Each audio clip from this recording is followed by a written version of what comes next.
Bonjour, l'objectif de cette vidéo va être de comprendre ce qui est inclus dans le compte capital et différencier capital début, donc la première ligne de l'état des capitaux propres, et capital fin, la dernière ligne de l'état des capitaux propres.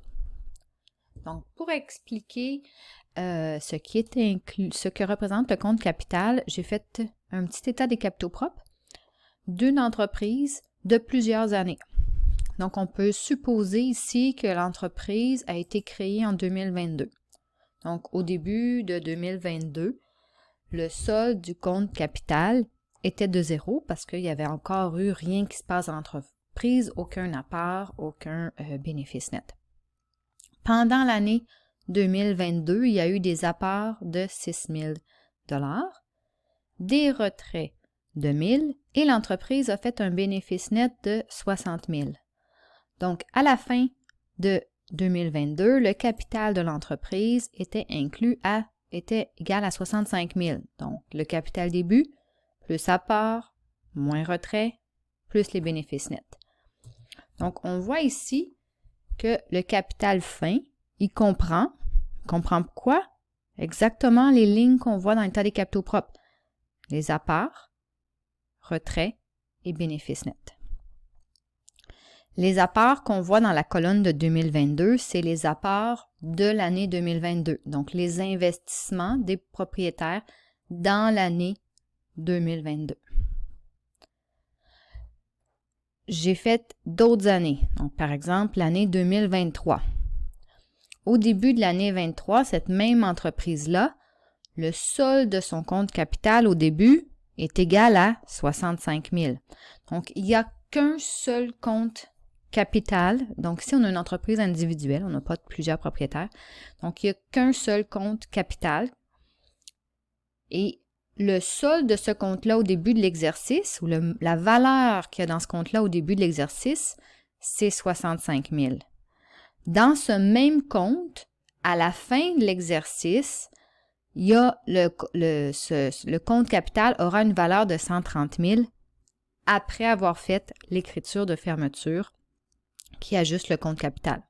Il y a plusieurs logiciels que ça se fait toute seule, l'écriture de fermeture.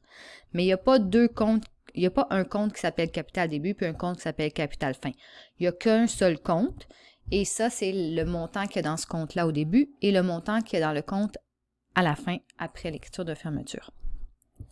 Donc, si on revient dans notre entreprise en 2023, la richesse de l'entreprise au début ou le solde de son compte capital est égal à 65 000 au début.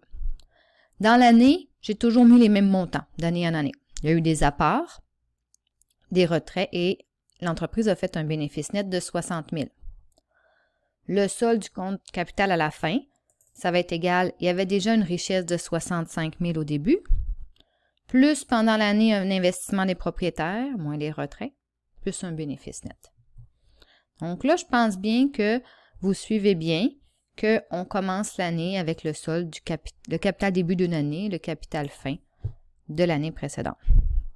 Donc, si on veut venir expliquer que contient le compte capital début, donc on va prendre notre explication avec 2025. Le 195 000 de capital début en 2025. Il représente quoi? Bien, il représente la somme de tous les bénéfices nets, les apports, moins les retraits passés. Donc, il comprend tout ce qui s'est passé avant 2025. Donc, si on veut trouver comment on a fait le 195 000, si je fais ici avec ma souris tous les apports passés, moins tous les retraits, plus tous les bénéfices nets. Donc, je mets ma souris sur toutes ces cellules-là. On peut voir dans le bas que la somme de tout ça égale 195 000. Donc, dit autrement, le capital début, c'est le bénéfice net de tous les années passées, plus les apports de tous les années passées, moins tous les retraits des années passées. Le capital de fin, lui, si je viens voir ici le capital de fin, il comprend quoi? Bien, il comprend apport, retrait, bénéfice net, mais il comprend les années passées plus cette année. Donc, le capital de fin comprend les bénéfices nets, les apports, les retraits des années passées. Donc, si je me mets ici sur le 260 000, il comprend tout ce qui c'est les trois du passé, mais aussi l'exercice actuel. Donc, l'année, l'exercice qui vient de se terminer. Donc, ici, si je mets ma souris sur tout, ça nous donne 260 000. On voit que la somme ici, c'est 260 000. Donc, j'espère que ça va vous avoir aidé à différencier ce que comprend le compte capital. Donc, le compte capital comprend les apports plus le bénéfice net moins les retraits. Ensuite, il faut savoir les apports de quelle année, les bénéfices nets de quelle année. Bien, ça dépend si on regarde le solde du capital au début de notre exercice ou à la fin de notre exercice. Au début, c'est ça ici, mais de juste les années passées. Et le capital à la fin, c'est les années passées plus l'exercice qui est en cours ou qui vient de se terminer. Merci beaucoup.